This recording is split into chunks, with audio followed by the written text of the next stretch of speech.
भुनक्तु सह वीर्यं करवावहै नवधीतमस्तु मा विद्विषावहै। ओम शांति शांति शांति। ओम पूर्णमदः पूर्णात् पूर्णमुदच्यते पूर्णस्य पूर्णमादाय पूर्णमेवावशिष्यते। ओम शांति शांति शांति। ओम आप्यायन्तु ममाङ्गानि वाक्प्राणश्चक्षुश्रोत्रमथो बलमिन्द्रियाणि च सर्वाणि सर्वं ब्रह्म उपनिषदं माहं ब्रह्म निराकुर्याम् मा ब्रह्म निराकरोत्। अनिराकरणमस्त्वनिराकरणं मे अस्तु। तदात्मनि निरते यौपनिषत्सु धर्मास्ते मयि सन्तु ते मयि सन्तु। ओम शांति शांति। श्रुतिस्मृतिपुराणानाम् आलयं करुणालयं नमामि भगवत्पादं शङ्करं लोकशङ्करं शङ्करं शङ्कराचार्यं केशवं बादरायणं सूत्रभाष्यकृतौ वन्दे भगवन्तौ पुनः पुनः। ईश्वरो गुरुरात्मेति मूर्तिभेदविभागिने व्योमवद्व्याप्तदेहाय दक्षिणामूर्तये नमः। ओमित्येतदक्षरमुद्गीतमुपासीत ओमिति ह्युद्गायते तस्योपव्याख्यानम्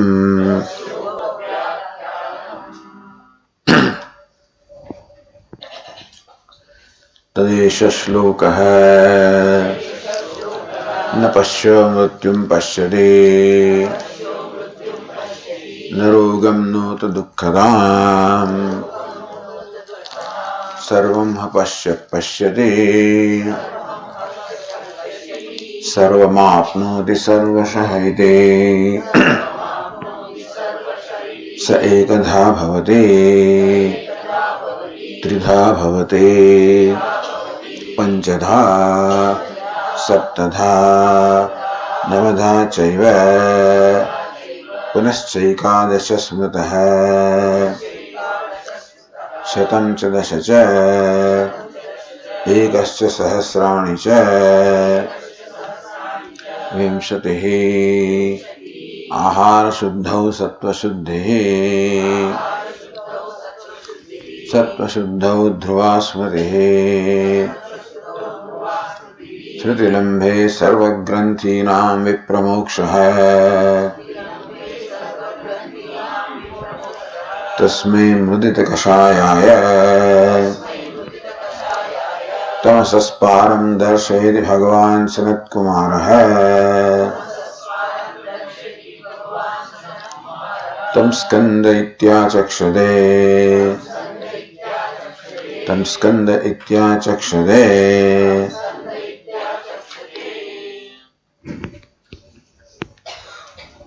तदेष श्लोको भवति किंच। Furthermore, meaning what was stated in the previous passage, आत्मतः आकाशः आत्मतः प्राणः एवं पश्यतः एवं मन्वानः एवं विजानतः. So for the one who evam pashyatah, who sees in this manner, स्वराज्यं प्राप्तस्य प्रकृतस्य विदुषः इत्यर्थः. एतस्य of this person, the wise person who has attained the sovereignty. Prakrutasya, the one who is in the discussion with Vishaya of the wise person. Evam pashyatah Atma eva sarvam idam sarvam Bhuma eva idam sarvam Aham eva idam sarvam Atma eva idam sarvam evam pashyatah. Who sees Bhuma as all pervading, as the self of all. Who says Aham also is one with Bhuma. Atma also is identical to Bhuma. Evam pashyatah, one who sees thus as a result of manvanaha, as a result of mananam, vijanatah vijnanam. Atmatah pranaha. Now his vision has changed completely. Prak sadatma vijnanat swatmanah anyasmat satah pranadehe namantasya utpatti pralayo abhutan. The same person, abhutan, utpatti pralayo, for the very same person, prak sadatma vijnanat, before he came to know that Sat Atma, that Atma is Sat, Atma is existence, Sat or existence, which is the Upadana Karanam, the very self of the entire universe, is my own self. I am that. Before that knowledge, he took Sat as different from himself. So he accepted Sat as the Jagat Karana, no doubt, but then as different from himself. So he knew that the Jagat Utpatti Pralaya, the creation, the emergence and merger of the entire universe are from Sat, from God, except that that Sat is different from me or I am different from Sat. So this was his perception earlier. Sadatma Vijnane tu Sati. When this knowledge took place that I am Sat, Sadatma Vijnanam, this Vishesha Jnanam, this knowledge, specific knowledge, that Sadatma, I am Sat. Then formerly what emerged from Sat, now he realizes that as emerging from himself. Formerly Sat was different from him. Now he realizes Sat is his own self, and therefore Swatmataya samvrittau utpatti pralayo. Now he sees that the whole universe has emerged from him, whole universe merges back from him. Tata sarvopi anyo vyavahara atmadaya vidushaha. Similarly, all the vyavahara, such as krida, and all of this also is from Atma alone. Nothing is apart from Atma.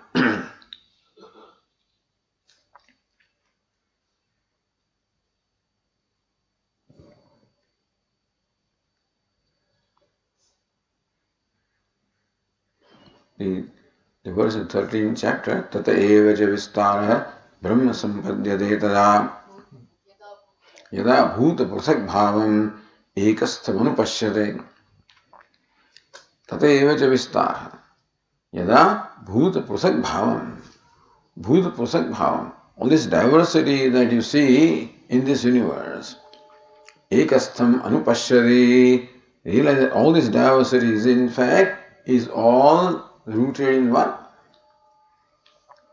It all merges back into one. Tata eva cha vistara. The whole vistara also, diversity also is from the same self. Brahma sampadyate tada. Then he attains oneness with Brahman. Kincha, furthermore, for this wise person, tat etasmin arthe. So the Tikakara says kincha is only samuchaya. Otherwise, furthermore means tade tasmin arthe esha sloko mantro bhiho. Meaning that the shloka, the mantra, in fact, reveals only the same meaning. Etasmin arthe, in the same sense. The utpatti, pralaya are all from the wise person only. that very thing also is revealed by this shloka or mantra. Na pashyah pashyati mrityum na pashyo mrityum pashyati na rogam nota dukkhadam. Pashyah pashyati iti pashyah yathokthadarshi vidwan. So, this is an interesting word, pashyah. Pashyati iti pashyah. One who sees what? Yah pashyati sa pashyati. Samam sarveshu bhuteshu tishthantam parameshwaram vinasyatsva vinasyantam yah pashyati sa pashyati. Sa pashyati.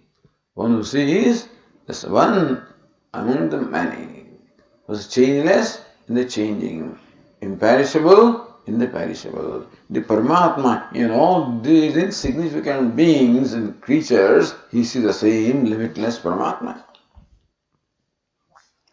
Tishtandam Parameshwaram, same Parameshwara he sees.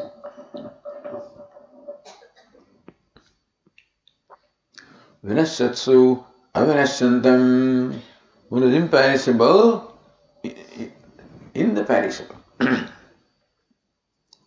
So, sapashyati, yah pashyati, sapashyati.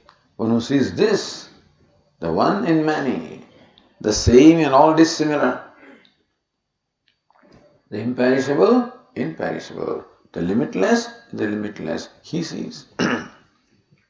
This is called pashyah, pashyati iti pashyah.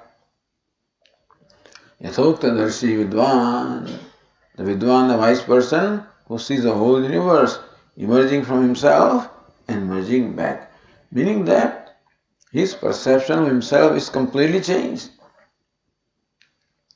And that's what Vedanta wants us to do, is a complete change of perception about our own self.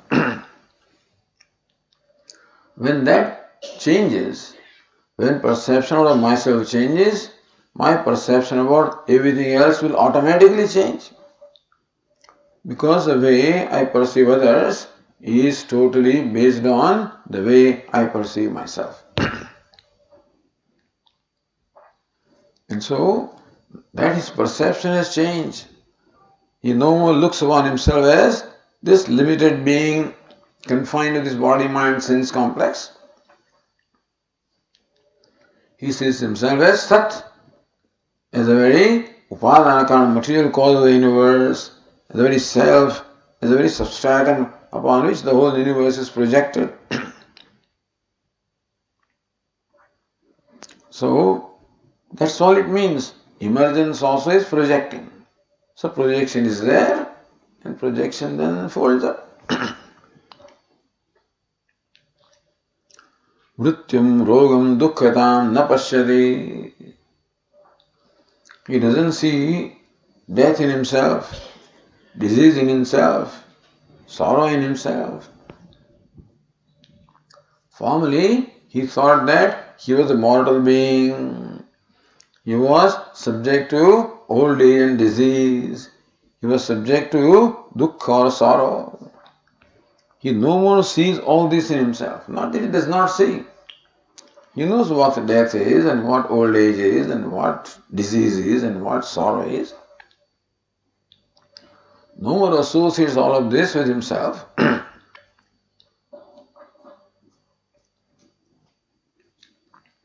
Sarvam pashyat pashyati sarvam apnoti sarvashah.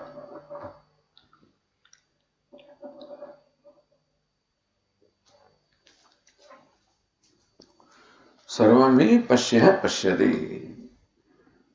Sapashyah sarvamayo pashyati atmaneya sarvam. So he sees everything as his own self. Everybody sees everything. So he sees everything as what? As the very self. Tata sarvam apnoti. On account of his seeing everything as his own self. Sarvam apnoti. He attains everything. He becomes everything. Sarva prakara. He attains everything in every way. Meaning he sees himself as everything in every way. Yet kincha jagatyam jagat. Nothing is excluded, good, bad, and indifferent. Whatever there is, he sees everything as not apart from himself. Kincha sa vidwan prak srishti prabhedat ekadaya bhavati. Before the diversification in the form of this universe, he saw himself as one.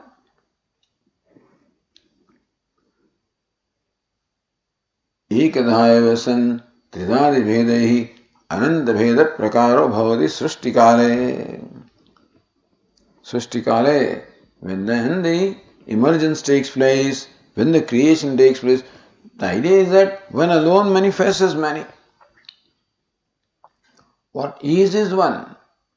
Sadeva Somya idam agrasit ekameva dvityam. That's all there is. So now that he sees himself as Sat, Ek Advitiya, then he sees himself as 3 and 5 and 7 and 9 and 11 and 101 and 1020 and countless.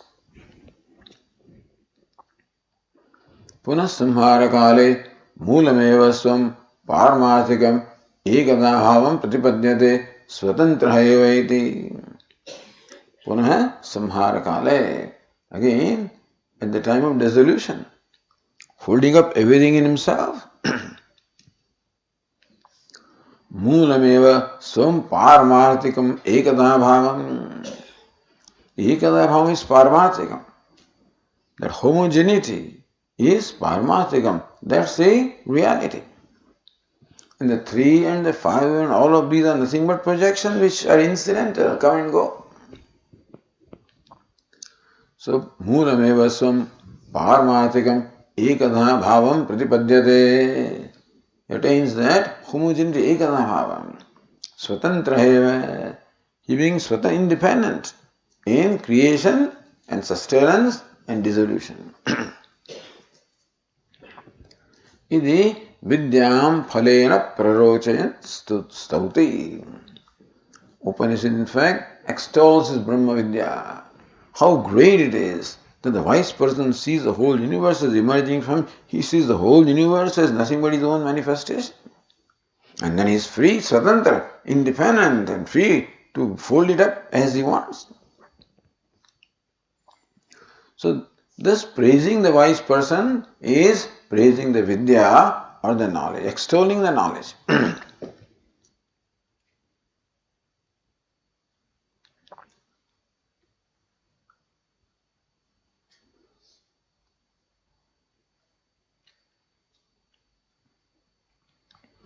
So Tikakara said that all this is not to be taken literally.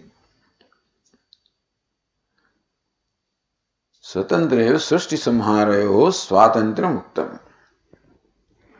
The wise person is just praised out of his bounds that he is swatantra, he is independent, he is free for srishti and samhara. In creation and dissolution, he is free. Tridadi bhava na vidya phalam.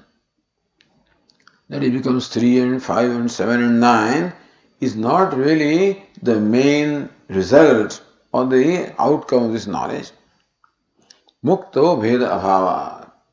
Because when he is now free, he sees himself as one non-dual. He doesn't see the 3. And so Trida bhavati panchada saptada navadha ekadasha. But then the 3, 5, 7, 9 he doesn't see, he sees only one. So mukto bheda bhavat tridhari bhava cannot be. Rashinkya brahma prapto satyam brahma bhutasya upadana bhavena nanarupatvam stutyartham uchyate. Somebody said that when the wise person sees only one, how do you say that he becomes 3-fold and 5-fold? That 3 and 5 are not there in his vision anyway. That is why Bhashyakara says, Vidyam Stauti. This is said for extolling the Brahma Vidya.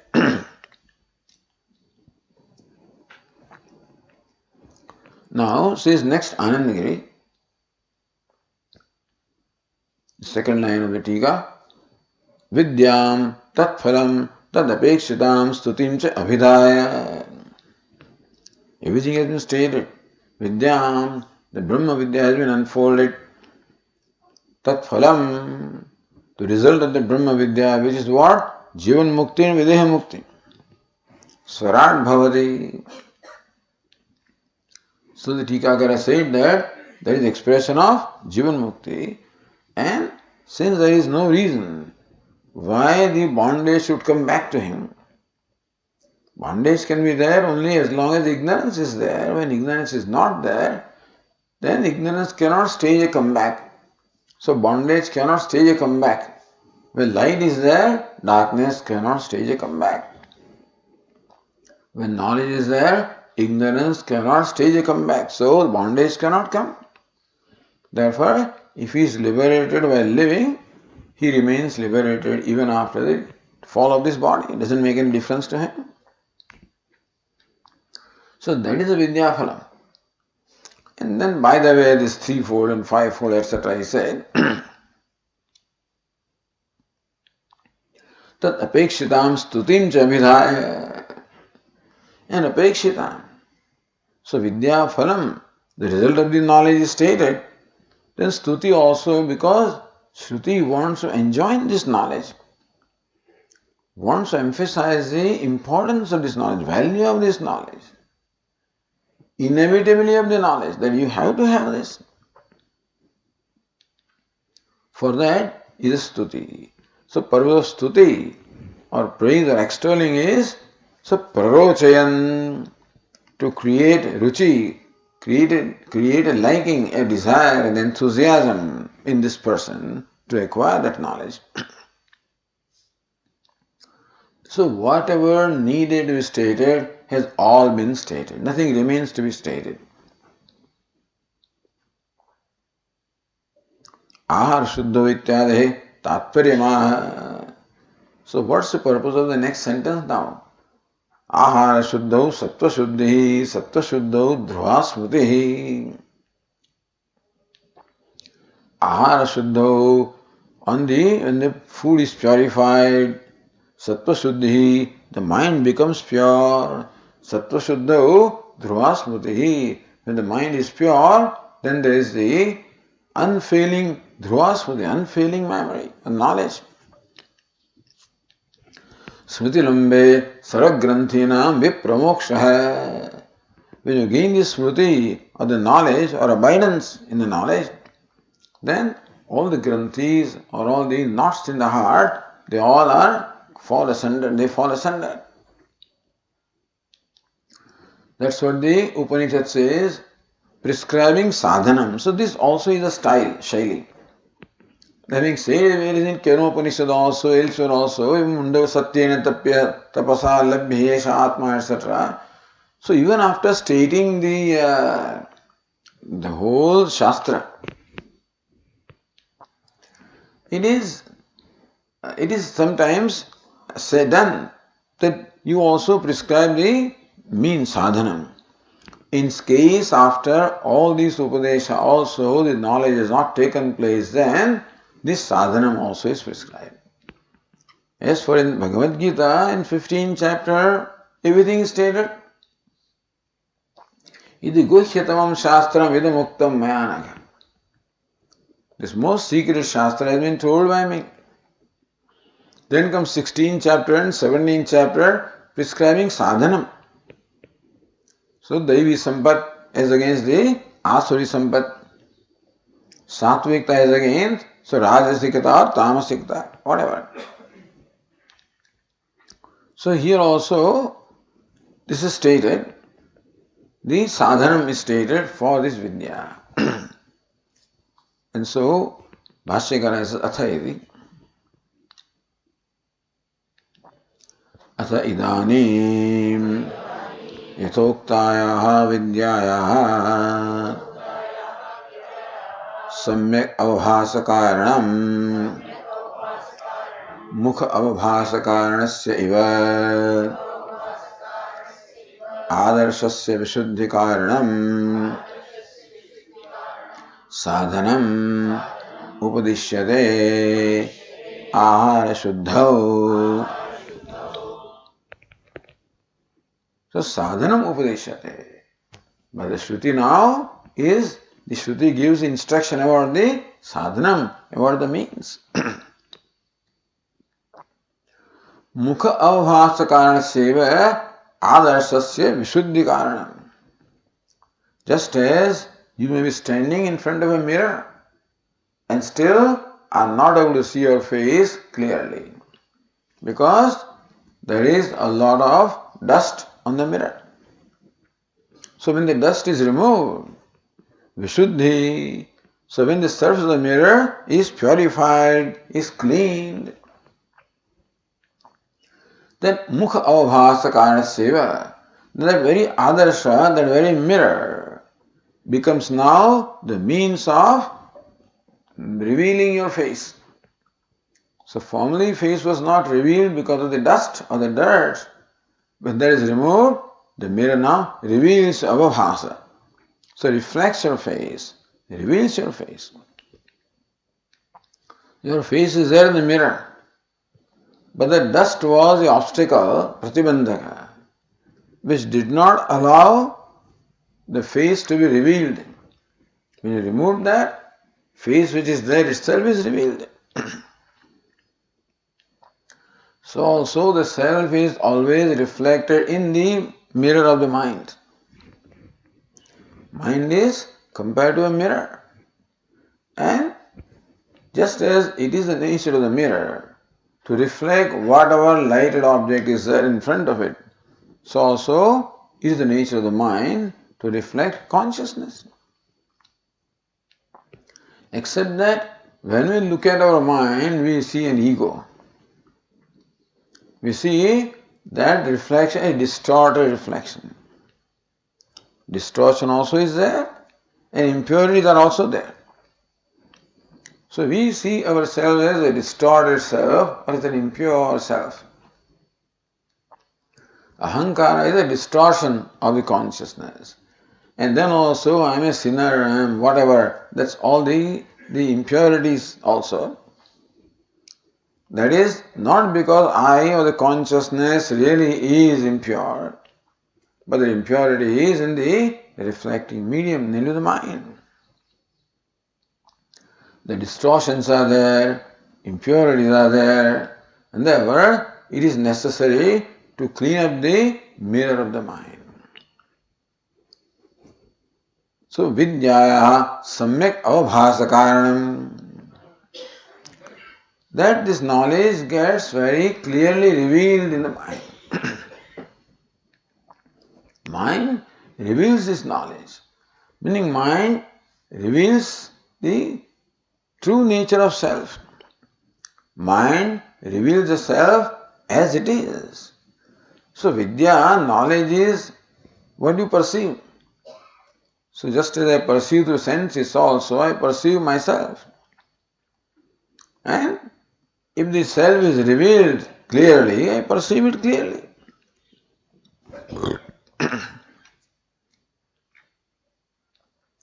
So vidya yathoktaya vidyaya samyak avabhasa karanam.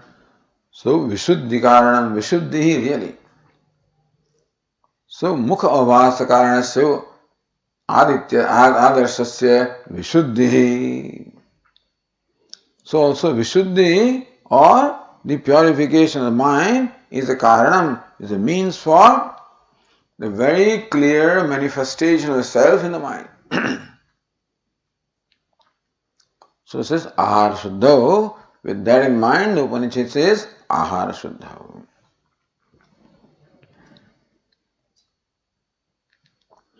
Says Anandagiri, ragadvesha vyuktaistu vishayan indriyaischarana ityadi smritim asritya ahara shabdam vyakaroti. So Lord Krishna says, ragadvesha vyuktaihi indriyaihi atmavashyehi videyatma. This wise person who enjoys the mastery over the self, videyatma, whose atma or the mind is available to him for applying wherever he wants. So how did he get this mind, mastery of the mind? Ragadvesha viyuktahi indriyahi. The sense organs are made free from all raga and dvesha, attachment and aversion. And then what? Atmavashyahi, as a result of that, the sense organs are completely under his control. So then when he contacts the world, prasadam adhigacchati. He attains prasadam, placidity or prasannata, cheer, happiness. So he gets prasadam from his own mind, basically. Prasada means the cheerfulness, the joy. He gains the joy from his own self. And then everything becomes also the object of joy. Meaning when he enjoys himself, he enjoys everything.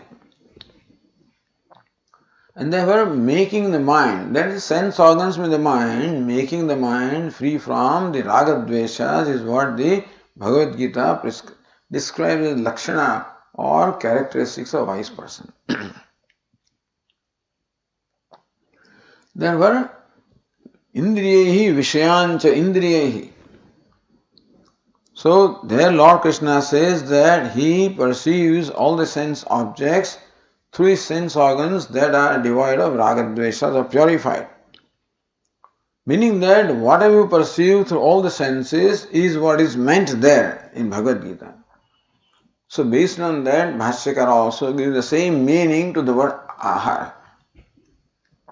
So Bhashyakara says, ahriyate ahriyate ityaharaha shabdadi vishaya vijnanam bhoktuhu bhogaya आख्रियते तस्य विषयोपलब्धि लक्षणस्य विज्ञानस्य शुद्धिः आहार शुद्धिः रागद्वेष मोहदोषैः असंसृष्टं विषय विज्ञानम् इत्यर्थः. Akhriyate, what is acquired is ahara. So whatever you acquire is called ahara. Ahara means food, but so the common meaning of the word ahara is food that you consume from your mouth. So Bhashyakara gives derivative meaning. The Rudyartha is prachalit meaning is ahara, food. But here the derivative meaning akhriyate the ahara. Whatever you in fact acquire or consume is called food. Shabdadi Vishaya Vijnanam, but through all the sense organs of perception. So Shabdadi Vishaya Vijnanam, the knowledge of such objects as Shabda, Sparsha, sound, etc. So that perception itself is called ahara.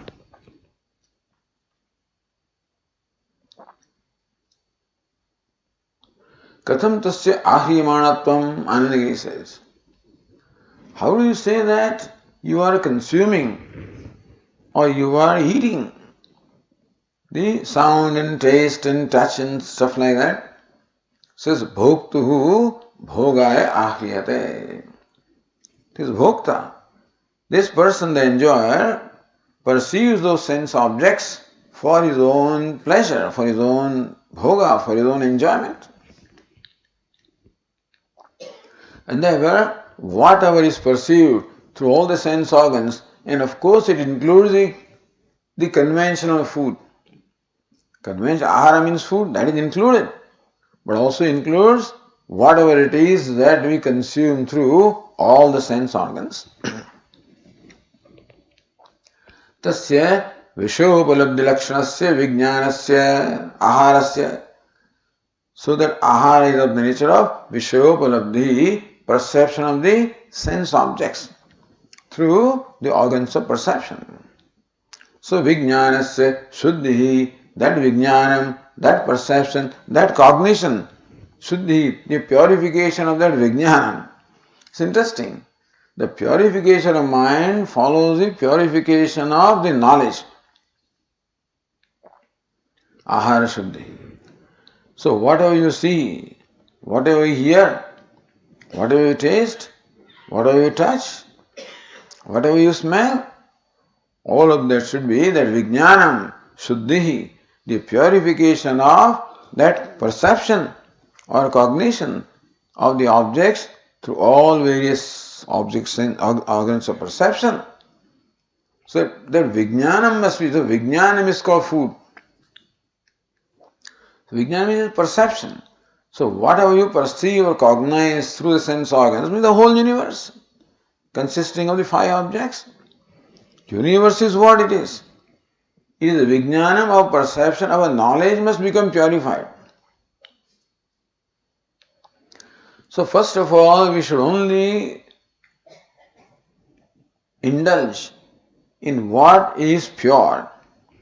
Make sure that what you see is pure, what you hear is pure, what you touch is pure, what you taste, what you smell, everything is pure. Meaning you do not in any way indulge or partake of any entities or any objects which are impure. Because that is what affects the mind. So, annamayam somya manaha. The mind is made of food, but that food includes all of this. Although in the 6th chapter the food was ahara in terms of what is consumed through mouth. So people often ask this question. Swamiji, we say that only when the food is pure that the mind becomes pure. But in all these foreign countries, so many sages and saints were there and are there, and they consume, meat, which is impure, and still they are saints. So I said, this is not only food. Food really is what comes through all the organs of perception, all of them, in action. So that is where the purity was there. I say that if they consume vegetarian food, it would have been even better. But then that is not the only thing. So we are all vegetarians. That doesn't mean the mind is pure, because unless they are other things are pure. But if the food is impure, it would only add to impurity. That we can say for sure.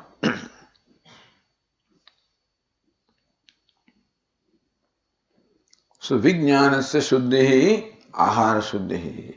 The knowledge should become pure. Knowledge of the objects or coming through perception of the sense organs should be pure. What does it mean? Raga, dvesha, mohadosha or mohadi, it can be doshahi, asamsrishtam, vishaya vijnanam. The vishaya objects are what they are. The perception is what it is. Where so? There should be no raga, dvesha, moha, all these doshas should not be there. Again, only when the mind is pure. Because raga, dvesha and moha are in the mind.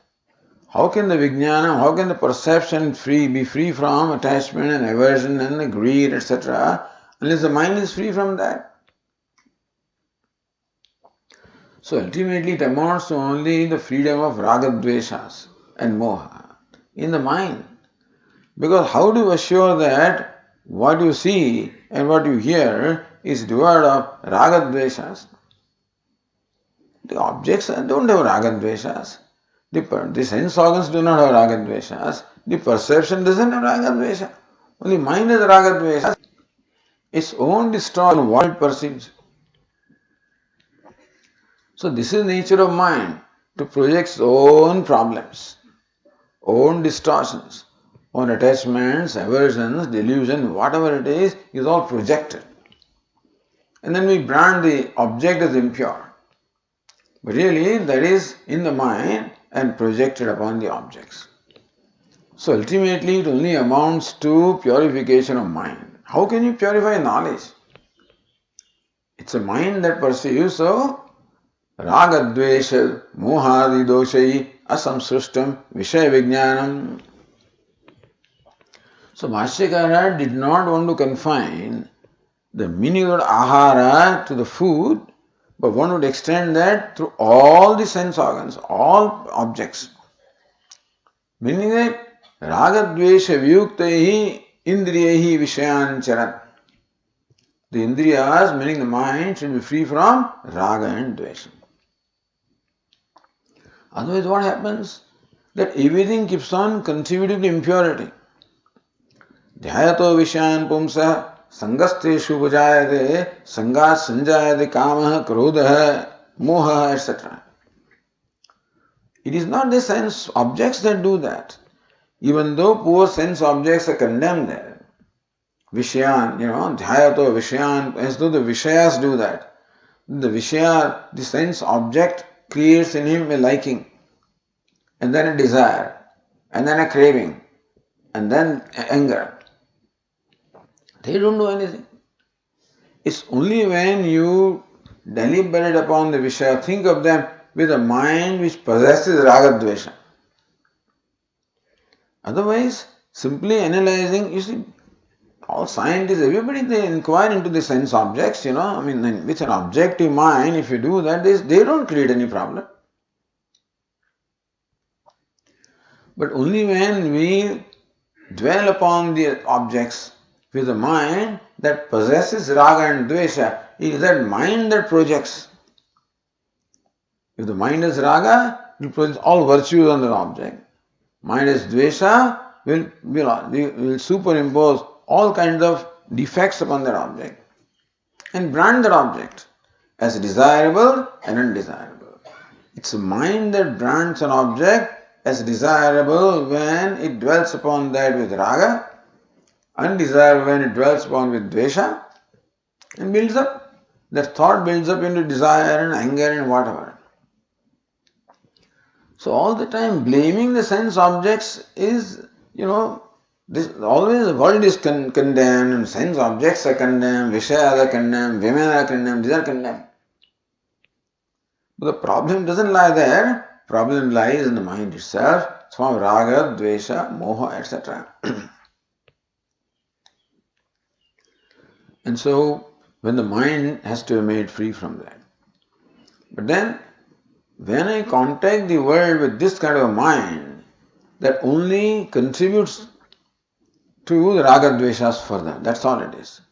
Raga dvesha which are there, then the sense objects become only occasion for intensifying the raga dveshas. They in fact invoke the raga dvesha.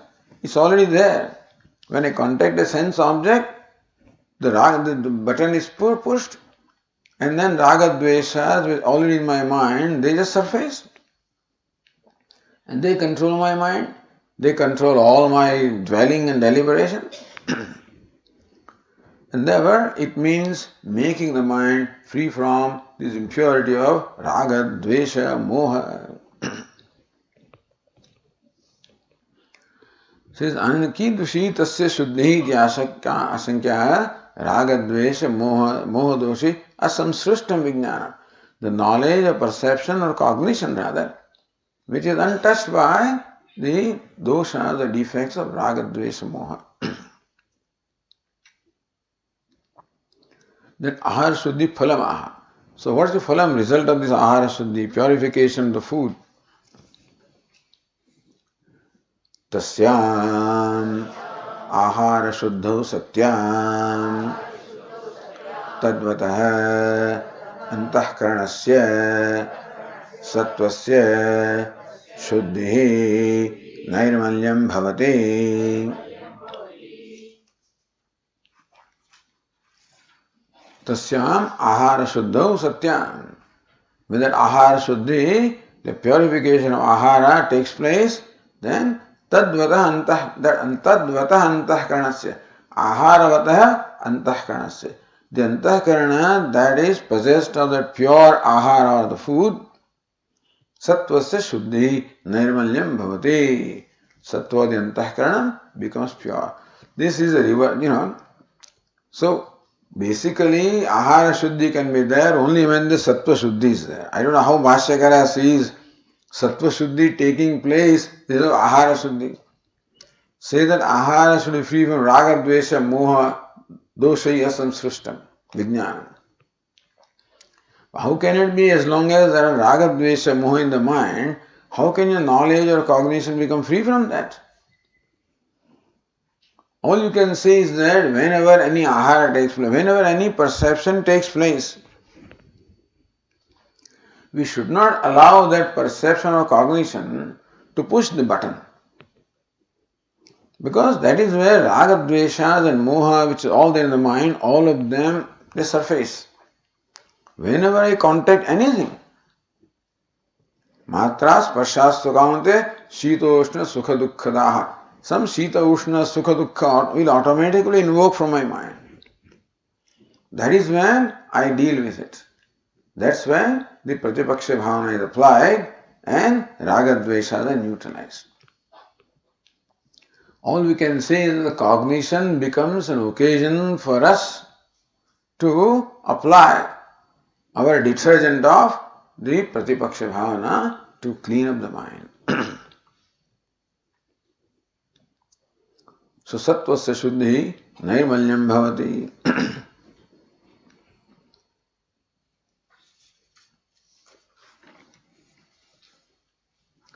The other tika raga dvesha mohadi iti. So maybe the reading is raga dvesha mohadi doshai as Sanskrit. That's how it should be.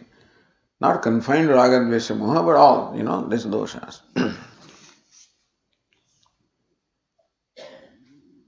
Same verse is quoted, raga dvesha viyuktaistu by the Abhinava Narayanandra Saraswati also.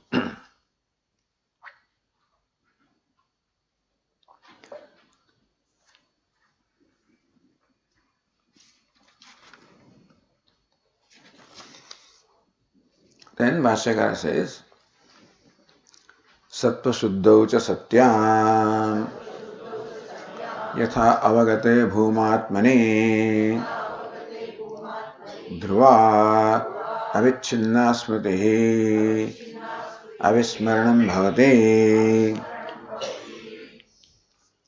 Sattva Shuddhau Satyam. When there is purification of mind, Yatha Avagate Bhumatmani Dhruva Smriti Bhavati. Yatha Avagate Bhumatmani. When Bhuma is known as Atma, Yatha Avagate. Bhumatma, as is known, Smriti Dhruva Bhavati.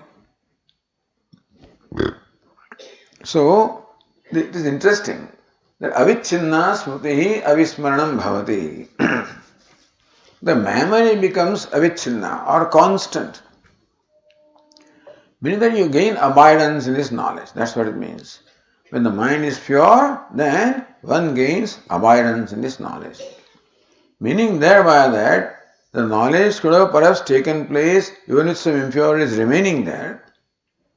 But the abidance, that is what Lord Krishna wants to say all along. Prajahati yada kaman sarvan partha manogatan. That whole section there of Sthita Prajna is only for asking us to remove all this kama. Kama means raga dvesha. As long as raga dveshas are there, there cannot be abidance in knowledge. You cannot get the fruits of the knowledge. You may have a glimpse of it when, while Shravanam, etc. or whatever, but one cannot gain the fruits of that knowledge unless it becomes an abiding knowledge, and that cannot be unless the mind is free from these distracting factors. Both raga and dveshas, both of them pull the mind away from the self. Thus they become the obstacles to the knowledge or the abidance of knowledge. Therefore, yathavagate bhumatmani dhruva, unfailing memory, vismaranam bhavati.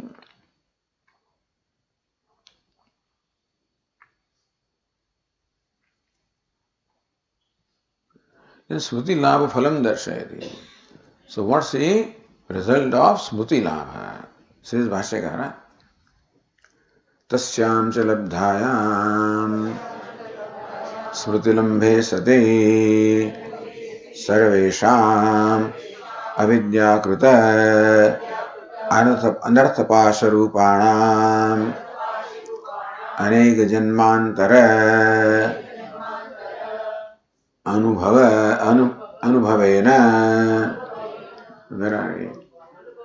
Anubhava Bhavana Kashinikritanam Hridayashrayanam Granthinam विप्रमोक्षः विशेषेण प्रमोक्षणम्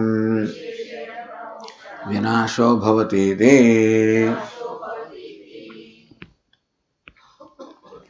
तस्यां च लब्धायां स्मृतिलम्भे सति. When that smriti avichinna, unfailing memory, when it is gained, avidyakrita anarthapasharupanam aneka janmantara, then all these, the thing is that then all the knots of the heart, they fall asunder. They should fall asunder first, But anyway, so when there is this abidance in knowledge, then all the granthis go away. So, they're there until then or what? So, but anyway, so it's all simultaneous, not one after the other. Avidya, what is avidya? Anartha pasharupanam. So all these anarthas are there, all these the suffering and misfortunes are there in the life, avidya krita, all brought about by ignorance, all the suffering which was there brought about by ignorance. So pasha rupana, all the snares, pasha, all the snares of the nature of this suffering brought about by ignorance. Aneka janmantra anubhava bhavana kathini kritanam. And all these snares, the pashas, meaning all the complexes. Basically, complex is the result of identification with the body, mind, sense complex. That's called ahankara. That I am so and so is a primary complex. Granthi, which is the result of the identification or the unholy wedlock between Purusha and Prakriti, Atma and Anatma. The Granthi, all ahankara is Granthi. Then I am father, I am mother, I am happy, I am happy. They are all the manifestations of same basic Granthi. So ahankara basically goes away. Aham amkoto bhavati chinvatah ayi padatyam nija vicharanam. So aham itself is the first Granthi, the sense of individuality that cannot stand when you inquire into what is the nature of this aham. So that was Ramana Maharshi's, method. Aneka janmantara anubhava bhavana kathini kritanam. All of them are hardened because of so this ahankara hardened becomes more and more solid. The sense of individuality on account of its being entertained over countless births. So when the same thing is repeated again and again, it becomes, more and more firm. So kathini kritanam. So says durbhedanam ityartha. So those which are very difficult to bheda, cut asunder. Ahankara has become extremely strong, and so that knot has become so strong that you just cannot cut asunder. Hridayashrayanam, all the granthis, the complexes have their locus in the heart, in the mind. Granthinam vipramoksha bhavati. So when I am bhuma, so aham, I am the body, I am the mind, that's called ahankara. So then it all goes away with aham bhuma, brahmaham asmi, I am Brahman, brahmaham idam, jagatcha sakalam, etc. I am Brahman in the whole jagat also. So it is that which ultimately, it's a process, understand. Jnanagni sarva karmani bhasmasat kurute ratha. You call it karma or you call it granthi. All the ahankara and all the ahankara, mamakara, all the granthis which are born of ignorance, they cannot stand when aham brahmasmi, when that knowledge comes, it keeps on destroying these granthis. And that's how purification of mind takes place. Because impurity, granthi itself is impurity. The raga dveshas come from ahankara. And that's how slowly the granthis are kathini kritanam, durbhedanam, so difficult to cut asunder. But ultimately, asanga shastrena dhrudena chitva, that shastra or the weapon of this knowledge, asangoham, that's asanga shastra is either vairagya or asangoham, that knowledge ultimately cuts asunder. Vishay vipramoksha, visheshana pramokshanam, vinasho bhavati, that it gets completely destroyed. Ahankara as a binding ahankara cannot remain at all. The working ahankara can remain for the purpose of interaction with the world, but the binding ahankara cannot be. So aham, what is required for transacting with the world, that aham may remain, but not the bondage.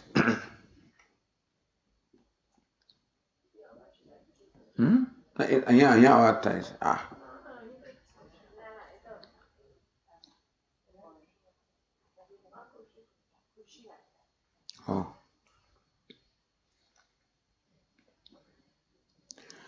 Nitya anuvadatam varayati.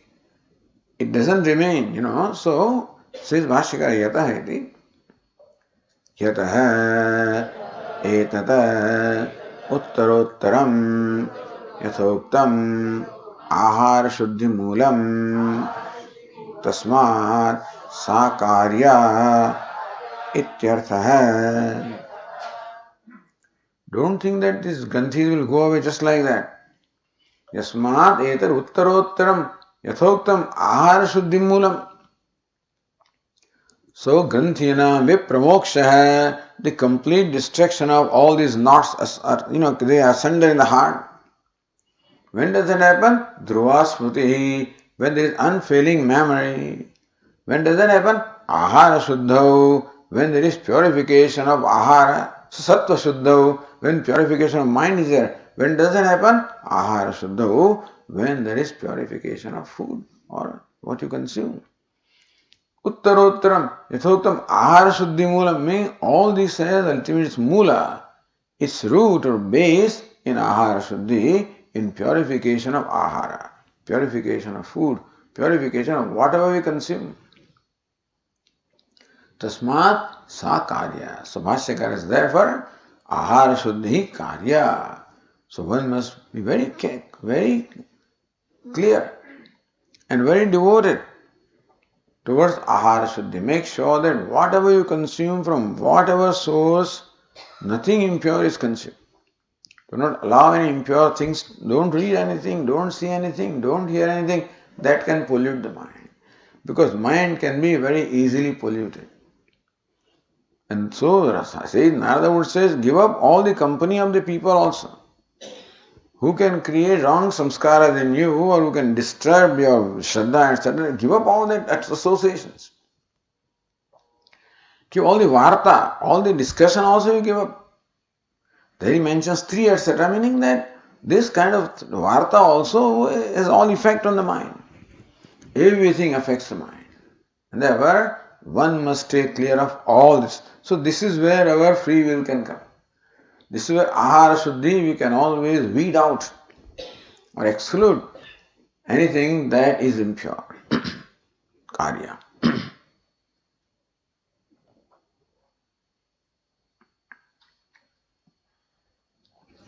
Now before we proceed further, let us read the footnote on page 341. Sattva shuddhau dhruva smriti. There is unfailing memory when there is purity of the ahara or of the mind. Atra paraihi dhruva smriti avichinna sudhi santana rupam atmadhyanam. So what is smriti? Smriti means memory. And therefore, the word smriti leads you to understand that you must maintain avichinna dhruva, you must maintain unfailing memory of this knowledge. So, avichinna smriti santarum atmadhyanam, that one must maintain an unbroken flow of this thought or that aham brahmasmi atmadhyanam. Shruti lambe sarva granthyanam vipramoksha iti yukte. So one must maintain this Shruti. So here the interpretation of this statement is, some Vedantins in fact interpret that Upanishad is prescribing that you must maintain an unbroken flow of memory or thought, I am Brahman. That dhyanam is what ultimately, so that dhyanam must be there. So they say that even after knowledge takes place, that You must maintain that thought flow, I am Brahman, that alone gives you moksha and not merely knowledge. Prasankyanam, so this sankhya, all this Smriti Santana must be there. Iti yukte tadrusa dhyanam moksha sadhanam. So from this statement they derive this meaning that this Smriti means dhyanam or constantly maintaining the thought I am Brahman is the means of moksha. Nato dhyanantara bhavi darshan rupa sakshatkara. Here we say that Dhyanam is nididhyasanam, brings about sakshatkara or the realization that I am Brahman is the means of moksha, not meditating that I am Brahman. You should meditate and constantly meditate upon Brahman, that is the means of moksha. He says, no, you must see that you are Brahman, not think that you are Brahman, not bhavana. Meditation involves bhavana that I am Brahman. And you always had the bhavana and ahankara, that bhavana can be removed, neutral with this bhavana. So no, by knowledge. So, as a result of that bhavana or attitude, you get the knowledge. That sakshat or knowledge is the means of moksha. That's what the Advaita Vedanta says. But by this interpretation, they have in fact akhandi. That means that they have refuted this view that it is sakshatkara which is a means of moksha. Atra uchyate, to this we have to reply. Vidyate hruday granthi chidyante sarva samshaya kshiyante chasya karmani tasmin drushte paravare iti mundakadav darshanadeva granthi vedoktahi kagatihi. So vidyate hruday granthi, all the knots cut asunder, tasmin drushte paravare. When you see that paravara, which is Brahman itself, then the other granthis are all destroyed. Nothing else is required. That's what is required. Nacha vinigamaka abhavaha. How do you conclude even from that statement of the Mundaka Upanishad? How do you come to this determination that Mundaka Upanishad means that it is by the knowledge that all the granthis are cut asunder? So there are enough statements elsewhere also to confirm this. Ko moha kashoka egatvam anupashyatah. So where can be delusion, where can be grief? That's moksha. Ekatvam anupashyata, for the one who sees the non-duality. Tam atmastham yenu pashyanti dhiraha tesham shanti shashvati netaresham kathopanishad. So anupashyanti, in keeping with the teaching of the teacher, those who see the atmastham, the self which is the shining in my own heart, when they see that as Brahman, then tesham shanti shashvati, they gain the abiding peace. That is moksha. Yo veda nihitam guhayam soshnute sarvan kaman saha. Again, moksha sahashnute sarvan kaman saha. He enjoys all these pleasures of objects of pleasure simultaneously, means ananda. When yo veda nihitam guhayam, one who sees Brahman as lodged in one's own heart as a self. Tamevaikam janatha atmanam paramam brahma veda brahma tatamam apashyada tadhasya vijagnyau brahma veda brahmaya bhavati pashyan pratipede. In all of these statements, bahusu pradesheshu darshanakya sakshatkarasya granthi vedakaptokte.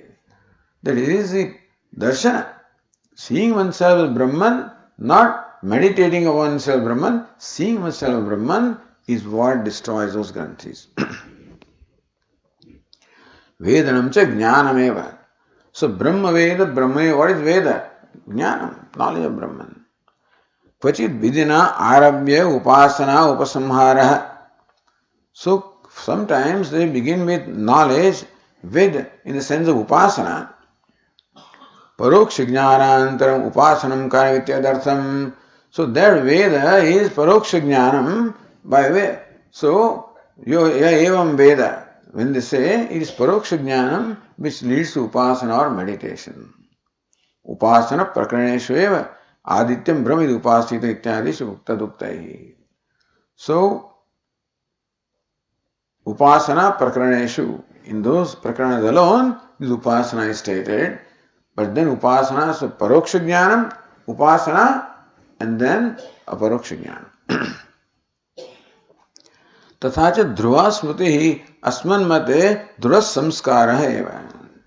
For the Vedantin, the meaning of the word they express Dhruva Smriti is samskara, abidance.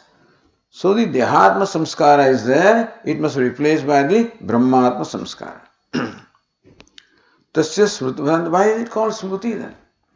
Smrititva uktistu atmanah swarpakashatvena tasmin satya jnananandadvaya tadrupatvat samsadashavi prakashanteva. Smriti is for what you already experienced. So in a way we are always experiencing Atma, which is Satyam Jnanam Anantam Brahma Satchidananda. Apitu Purnanandam Shamatram Avratatvat na prakashate. So Asti and Bhati, they always shine, but Priyam or Ananda, because of the ignorance and Raga Dveshas, does not shine. Tadapi Upadeshradha Sakshatkarana Avidyanivatto Prakashate. That Anandamsa of the Atma. What causes shok or grief is the absence of Ananda. So the Ananda also shines as a result of the knowledge. And then the ignorance goes away and Ananda also shines. Asti Bharati is always shining, but Priya also then reveals itself. Sakshatkarasya na purva vastu darshanam. It is not that you are seeing something which is never seen before, as our Swami says. In a moment of happiness, you have a glimpse of yourself. A deep sleep state, you experience yourself. In a moment of ecstasy, also, you have a glimpse, experience of yourself. But then experience does not lead to knowledge unless you analyze that experience. So everybody has that experience of Atma. So, na purvastu darshanam apitu kanthagata Vismut Shamikaranjayana Agnyayana Vismrutasya. What ignorance does is, even when one experiences a moment of ecstasy, ignorance makes me conclude that it comes from there. And therefore, I do not see myself as Ananda. So that is where the instruction, the Upadesha is required, that is you. What you experience in a moment of ecstasy is you. Then, so Kantha Vismra Chami Karanyayana, like the necklace was already there in the neck and this person forgot, and then you all of a sudden find it. It's not achieving something which is unachieved, it is only discovering what you already have. Vismrutasya Upadeshena Smanu Sadhusham Jnanam. In that way, you can say knowledge is like the memory, because so it's not memory, but then just as the necklace was forgotten, you got it. So also as you have forgotten the Atma, and therefore you are now remembering. Sri Sadhushyat Sruti Uktam. So word Smriti is used for knowledge and Dhruva Smriti for the samskara, for abidance. Okay, coming back here, another thing also, it's interesting to read this Narendra Puriyan Tippam, on the page 342. Ahara Shabdena Avyavahar Matra Muchyate. So there is a Tikakara whose name was Bhatta Bhaskara. Before Bhashyakara. I think so, or because Bhashyakara refers to Bhatta Bhaskara and Bhartru Prapancha. So Bhaskara is explained by ahara is that which is consumed through mouth. So avyavaharyam, eating. So Bhatta Bhaskara, the Tikakara, is explained but ahara is food. And then he explains that. So what is the purity of food? Ahara shuddha, your food must be pure, meaning the different impurities that are possible in the food should be eliminated. So Vishishta Advaita, all of them, we give great importance to Ahara Shuddhi. So this Tat Kin Tat Kinchit jati dushtam bhavati lasunadi. One impurity in the food can be jati. The very food is impure, like the onion or garlic, lasunadi, garlic. Kinchit ashraya dushtam. Sometimes the food becomes impure because of contact with something impure. Like abhishapta patitannam. Like the food that has fallen down on the ground or food that has been cursed. So somebody may have somebody may look at this food with a bad intention, or the food has fallen down or something, then also it is ashraya dosha. Kinchit nimitta dushtam, kesha kira dushtam, a hair can fall down, some impure thing falls in there, then also becomes impure. So ashraya also means your vessels are impure, the person who cooks the food is impure, the thoughts of the cook are impure, that also is ashraya dosha. Nimitta dosha, an impure thing falls in the food. Kinchit kala vishesha dushtam yatha parivishitadi. Sometimes the time also creates impurity when so long time elapses between the cooked food and the time that you eat. Etaihi rahitatvam suddhatvam vyakhya. This is what Bhaskara says, that ahara shuddhi means purity of the food by removing this impurity or making sure that food is free from these impurities. So ahara shuddhi, that's how he explained. Bhaskara Shankara Vyakhyanam Adushi. That Bhaskara has actually refuted the explanation or bhashya of Bhashyakara. Now this he cannot stand naturally, So says, why does it Prathamyat Ashanasya Anarasa Pushtavi Vishan Ikshadedi. So even Vijnanam also can be pure provided your food is pure. Prathamyat Ashanasya. He says that, Bhaskara says, that even your purification of the knowledge or perception or cognition is first preceded by food. Only when the food is pure, then only narasa pushtav. When the mind also becomes nurtured and nourished by the food, pure food, then only your mind will be pure and then only your knowledge will be pure. So first food and then knowledge. Tatra uchyate aho dhrushtoyam tridandi. So he is very angry. This he must be Tridandi Swami. Tridandi means Vaishnava. So Tridandi, yat padartha anabhignyavi grantham krutva khatim upagata. He says padartha anabhignyavi, doesn't understand what the Shruti says, and still grantham krutva, he writes books and has become so famous. Nai anyadikaranam shuddhatvam sattaya sattva shuddhe hetuhu ati prasanga. So just because food is pure doesn't mean mind becomes. The purity of food cannot come to purity of mind. So anyadikaranam shuddhatvam. The purity which is located in food cannot automatically come to the purity of the mind. What is in one place cannot come to the other place. Kintat bhoga is not purity. Ahara shuddhi is ahara bhoga. So shuddha ahara bhoga is what brings about purity of mind.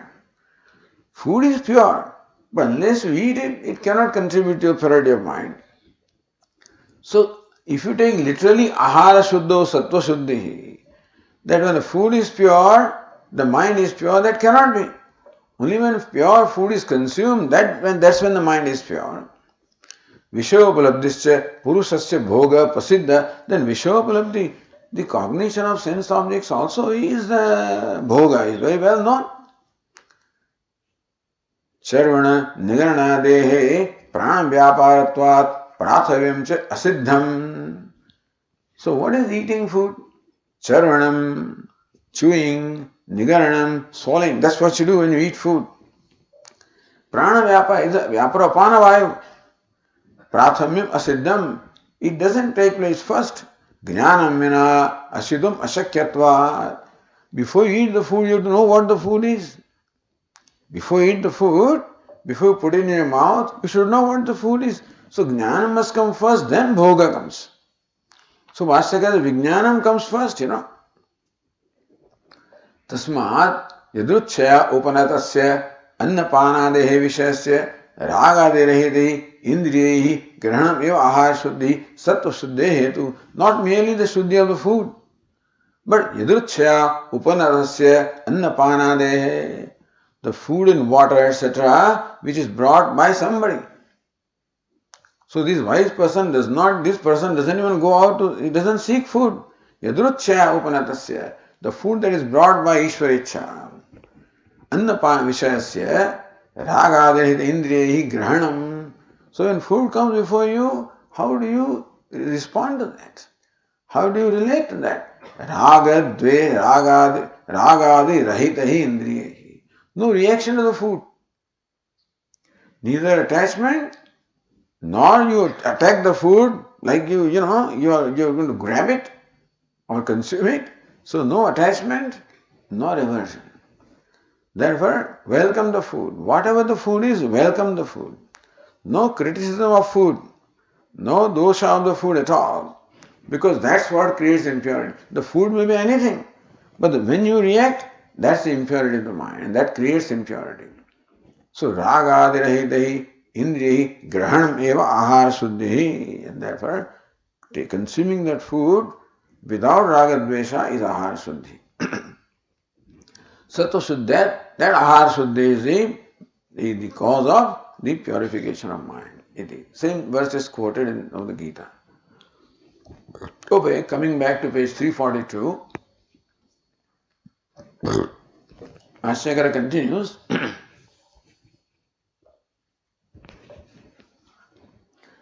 सर्वशास्त्रार्थम् अशेषतः उक्त्वा आख्यायिकाम् उपसंहरते श्रुतिः. So Shruti started this whole dialogue with an Akhyayika. How sage Narada approaches Sage Sanat Kumara with a prayer or request for imparting knowledge so that he can become free from this grief. That he is submerged in the ocean of grief, and may you please make me cross this ocean of grief. So, Akhyayikam upasamharit. Sarva shastrartham asheshda huktva. The Akhyayika or the anecdote is not concluded until all the Sarva shastrartham, the entire Shastra. So, whatever Vedanta Shastra has to teach is all been taught in the 7th chapter. So not only Shastra, not only Upadesha is Guru Upasadanam is there, Adhikaritvam is there, Guru Upasadanam is there, and then Upadesha is there, and then what? The result also, the phalam is also there, all of this is stated. So Upadesha must be there, what's the result? The Jivan Mukti, all of this is stated. Asheshta without leaving anything. Akhyayikam, now that the whole task is complete, Akhyayikam vasamharati Shruti. Now this is statement of Shruti. So what follows is not statement of Sanat Kumara. What until now statement of Sanat Kumara. Now what follows is statement of Shruti. Tasmai, so Tasmai Mudit Kashaya Tamasas Param Darshayadi Bhagavan Sanat Kumara. Shruti says that. So Vashyakara explain. तस्मै मृदितकषायाय वार्क्षादिव कषायः रागद्वेषादिदोषः सत्वस्य रञ्जनारूपत्वात् सह ज्ञानवैराग्य अभ्यासरूपक्षारेण क्षालितः मृदितः विनाशितः यस्य नारदस्य तस्मै योग्याय मृदितकषायाय तमसः अविद्यालक्षणात् पारं परमार्थतत्त्वं दर्शितवान् इत्यर्थः. Tasmai Mrudit Kashayaya. That is the Visheshana of sage Narada, the disciple. So Mrudit, what is Kashaya? So Kashaya is the impurity. Varkshadhiva Kashaya. So Vrukshasya idam Varkshyam. The word comes from Vruksha, means so the Varkshadhiva Kashaya, the sap of the tree. So from the skin of the tree comes the sap. And that is often used to color the clothes. The cloth is colored. So in the olden days they did not have these dyes and stuff like that. So whatever natural colors were there, and so whatever dye they got from the tree, that was used for coloring the clothes of sannyasis, basically, and others also. So similarly also, there is this Kashaya, or this color, which also colors the mind, taints the mind. Ragadveshadi dosha kashaya. This case, the color is of the nature of raga, the dosha, the impurities of likes and dislikes. Because mind is, by nature is pure, and has been the impurity is imparted by ragadveshas. So ranjana rupatvat. Ranjana means coloring. So just as the sap of the tree is used to color the cloth, so also ragadveshas color the cloth of the mind, therefore ragadveshas are called kashaya. So mrudita kashaya, one who is removed, so now the cloth, all these stains are there. Stains of ragadvesha are there on the cloth of the mind. So you have to wash them out. So the one who has washed away all the impurities of the mind. How? Jnana vairagya abhyasa rupa ksharena. Abhyasa on the kaunte vairagya cha grishyate. But then abhyasa vairagya must follow jnanam. First jnanam must be there, then abhyasa vairagya are there. And so tattva jnanam, then vasanaksha, manonasha, etc. So this is how kshara. So but the soda, those days, or like the soap or the detergent of the nature of jnana, vairagya, abhyasa lakshana rupa, detergent of the nature of the knowledge and dispassion and abhyasa, repeated practice. Meaning that the impurity doesn't go away, you have to keep on washing it. So ksharitaha, washed, mruditaha, you remove, vinashita, destroyed.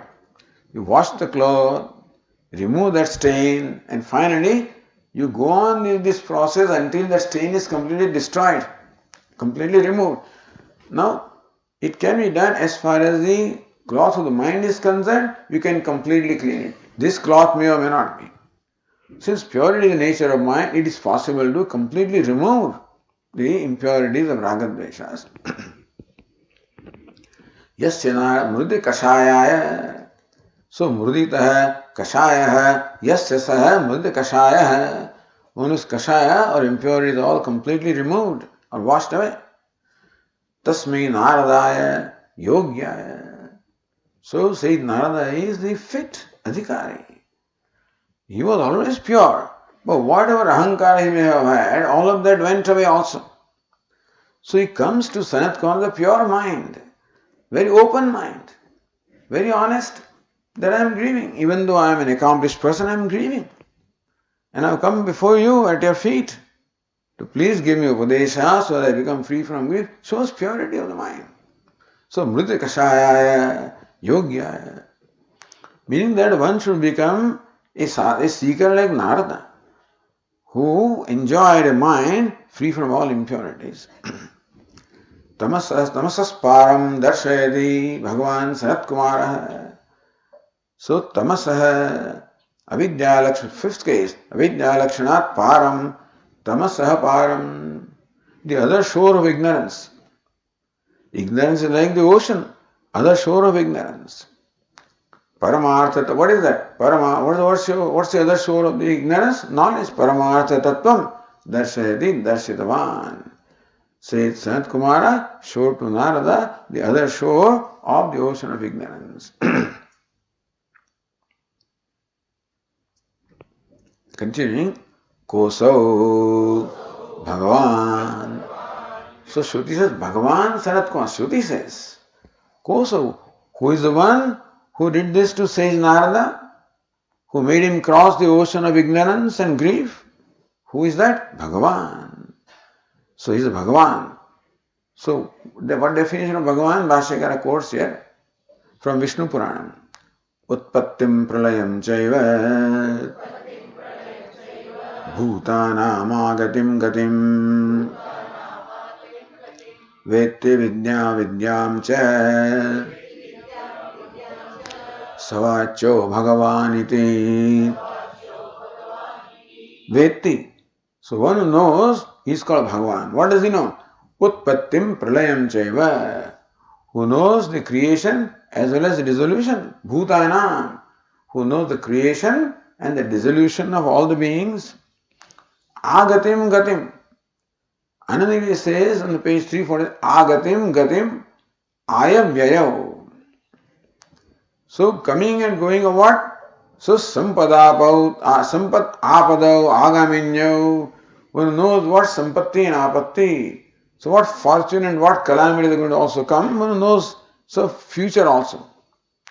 So Utpatti knows the past and the present and the future, and one who is Trikaladarshi is Bhagavan. So Vetti Vidyam Avidyam cha, we knows knowledge as well as ignorance. We knows ignorance as ignorance and how to remove that ignorance, because knowledge can be imparted by the one who understands ignorance well. Then he understands the student well, and that's how he is able to impart that knowledge. So here Bhagavan basically is the Guru, all-knowing Guru. Savacha Bhagavan.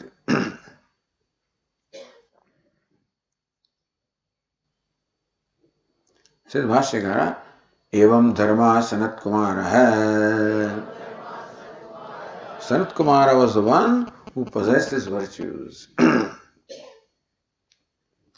So tam skanda ityachakshade. So tasya vaishishtyantramah. Not only Sanat Kumara is Bhagavan, but another Vishishta also he has, another qualification also he has. By the way, here the other Tika on the page 342, Vrikshatvagadi Janya. So that sap which is extracted from the bark of the tree. Yatha Vakshadhi Kashaya Vastradi Ranjaka. Just as the sap from the bark of the tree is used for coloring the cloth, tatha ragadi sattvasya ranjakaha. Similarly, ragadvesha also they color the mind. Adi shabda gairikadi dhatu paraha. So other not only from the sap of the tree, but then other colors also may be there, like certain stones and certain clay. So this Geru is a clay with which the sannyasis, sadhus, they dye their clothes. Tasya Sanat Kumarasya sarvajnitvatham ishanas sarvavidyanamiti shrutyukta parameshwara putratvena shishatvena cha prasiddha sarvajna skanda namna aha ityaha. This Skandi Sanat Kumar is sarvajna. That's what is being said by the agatim, gatim, etc. Tasya Sanat Kumarasya sarvajnitvartham. That Sanat Kumara was sarvajna, omniscient. So why is he omniscient? Because he is son of Lord Shiva. Ishana Saravidyanam. That's a description of Lord Shiva, who is the Lord of all the knowledge. It is Shrutukta Parameshwara Putratvena. Skanda is the Putra of Lord Shiva, who is the master of all the knowledge. Shishatvena is also Shishya. So Putra and Shishya of Lord Shiva is Sanat Kumara.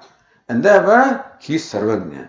Prasiddha Sarvajna Skanda. So Skanda or Kartika is known as son of Lord Shiva, is Sarvajna, all-knowing. So equating Sanat Kumara with Skanda.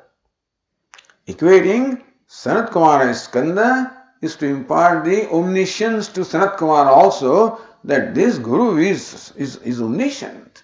The most excellent Guru, the Paramapta. So that's what also Shruti says, Tamiti. Bhashyakara says, Tameva Sanat Kumaram Devam Skanda Ityachakshade Kathayante tadvidah tam skanda ityachakshade. Tameva Sanat Kumara, that very Sanat Kumara is Skanda, is called Skanda. Achakshade tadvidah. Those who know, they call this Sanat Kumara as Skanda. So in your footnote on the page 342, Tam Skanda iti achakshade iti, that they call Sanat Kumara as Skanda. How did Sanat Kumara become Skanda? Tathai Tripura, amazing Puranas are there everywhere. You know, there is so much wealth, so many Puranas, so many stories are there. Tathai Tripura Rahasya.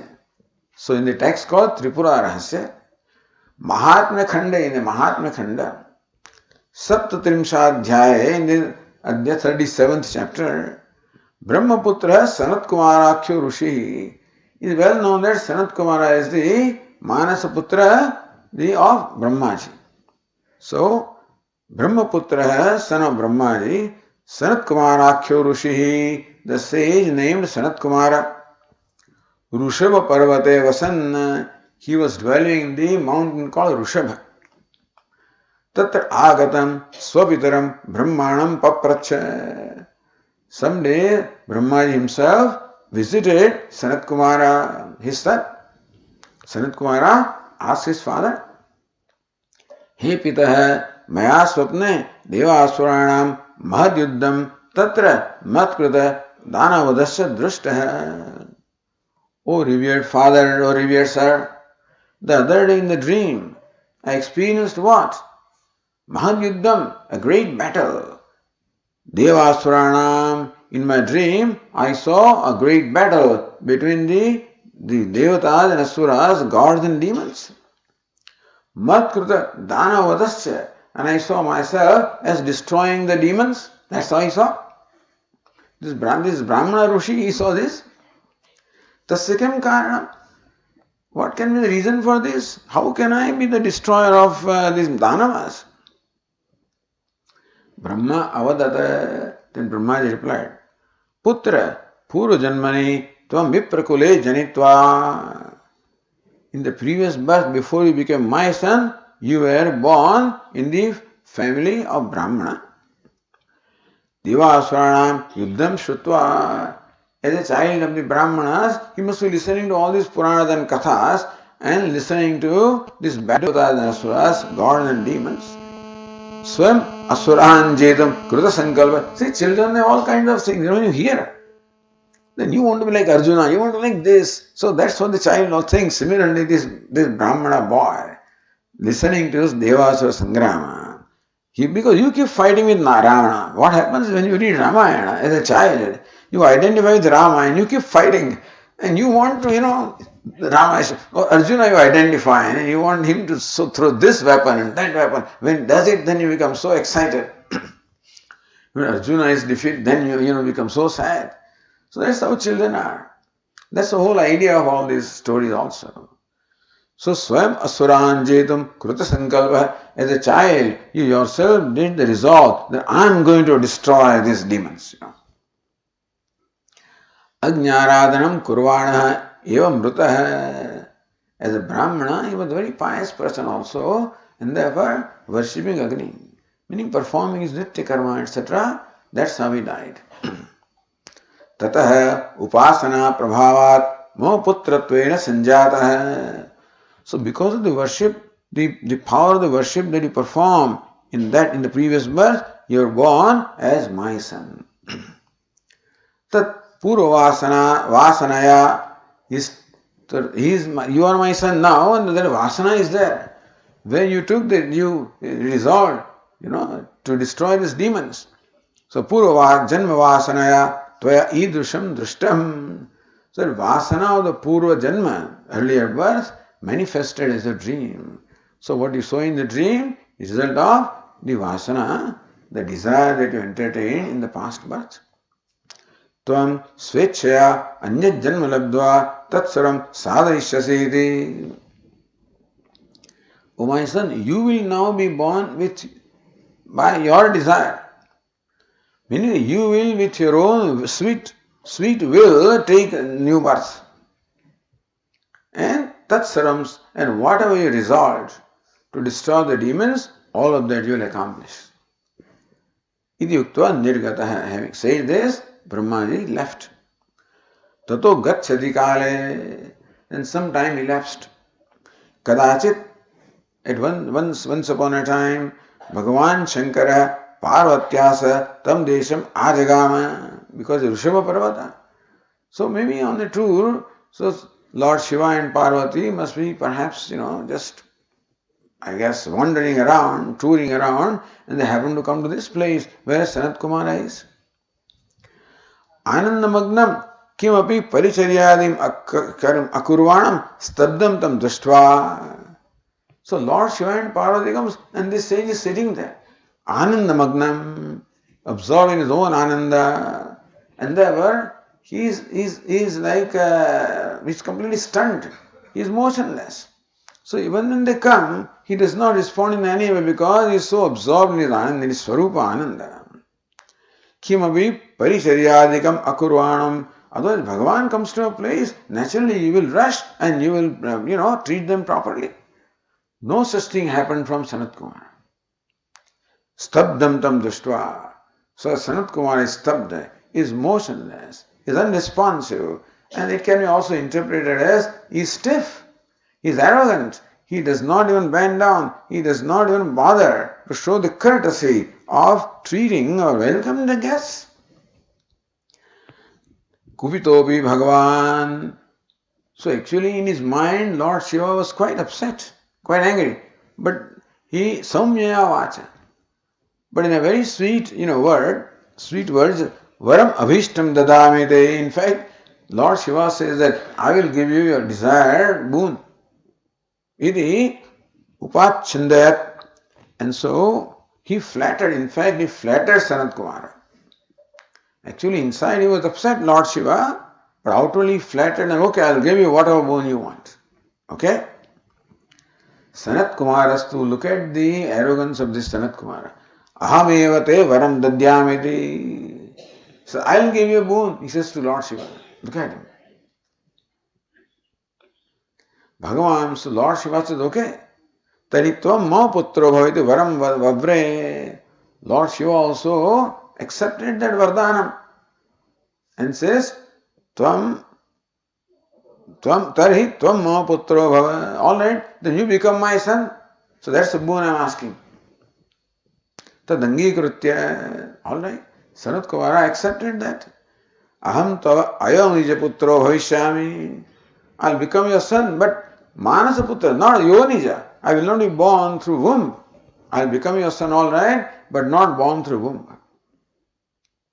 That's impure birth. So I'll have pure birth. But Parvati is there. Devyatu swasharira samanya bhave mat putratvam dhudam na bhavishyati. So he may be son of Lord Shiva, but Parvati also wants him to be her son.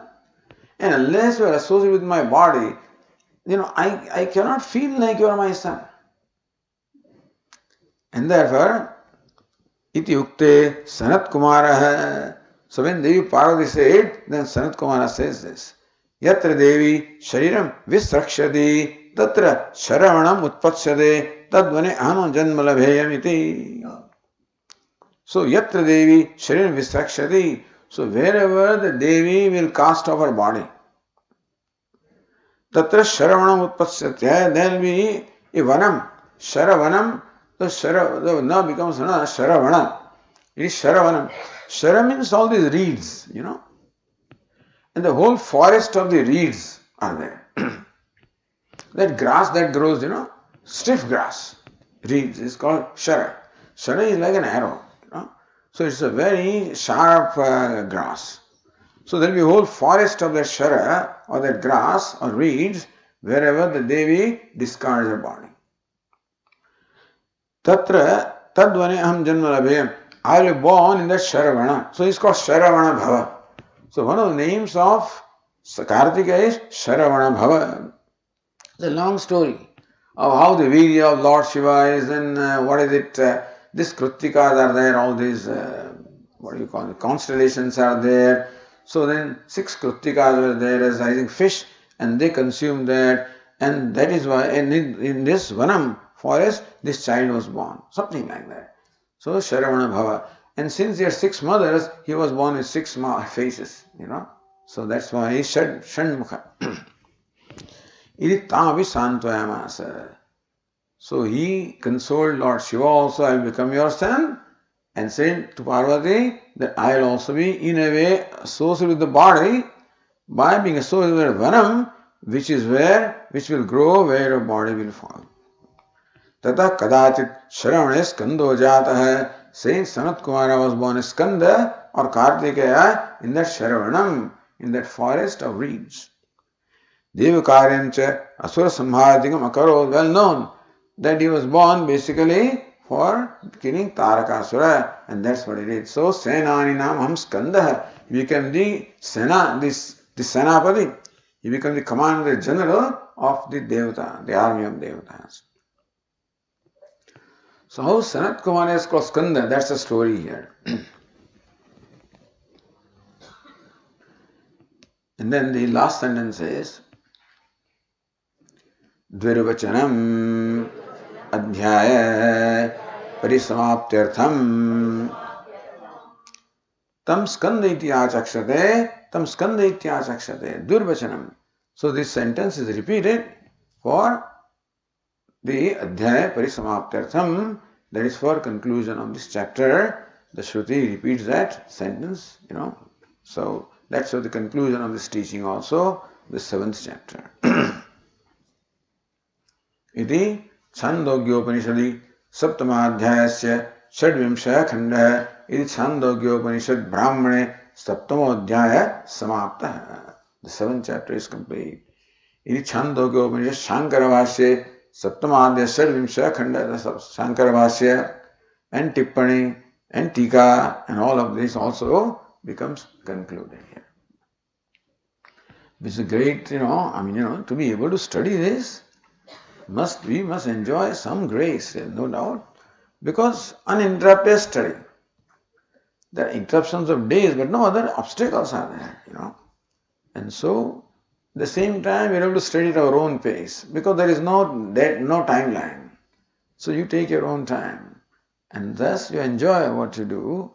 Because wherever these studies do take place, they don't have this much time. They generally have some 3 years, 2 years, this, that, or to be finished, and sometimes the disciples don't have this much time. Even Kailas Ashram also, the sannyas come and go, so they don't have this much time. So they want to finish it off quickly so that at least they get something. And therefore, we have a unique situation here, where we can go on with years and years together. I don't know when we started in Upanishad, but anyway, and so this leisure we have. And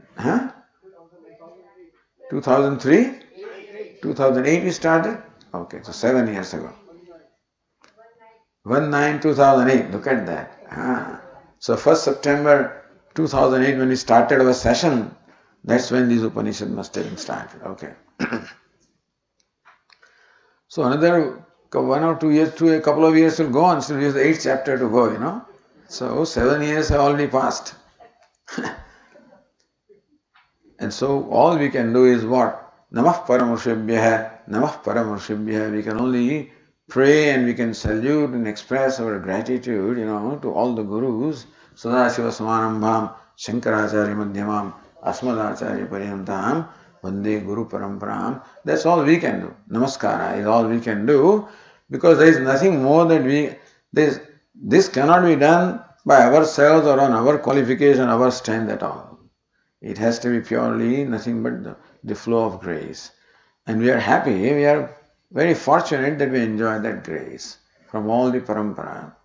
And so that's our great fortune, and we take advantage of that fortune as best as we can. With that, we will conclude this morning. Om Apyayantu Mamangani Vak Pranaschakshushrotramatho Balamindriyani Cha Sarvani Sarvam Brahma Upanishadam Maham Brahma Nirakuryam Mama Brahma Nirakarod अनिराकरणमस्त्वनिराकरणं मे अस्तु तदात्मनि निरतेय उपनिषत्सु धर्मास्ते मयि सन्तु ते मयि सन्तु। ॐ शान्ति शान्ति शान्तिः। ॐ पूर्णमदः पूर्णमिदं पूर्णात् पूर्णमुदच्यते पूर्णस्य पूर्णमादाय पूर्णमेवावशिष्यते। ॐ शान्ति शान्ति शान्तिः। शङ्करं शङ्कराचार्यं नारायणं सूत्रभाष्यकृतौ वन्दे भगवन्तौ पुनः पुनः। ईश्वरो गुरुरात्मेति मूर्तिभेदविभागिने व्योमवद्व्याप्तदेहाय दक्षिणामूर्तये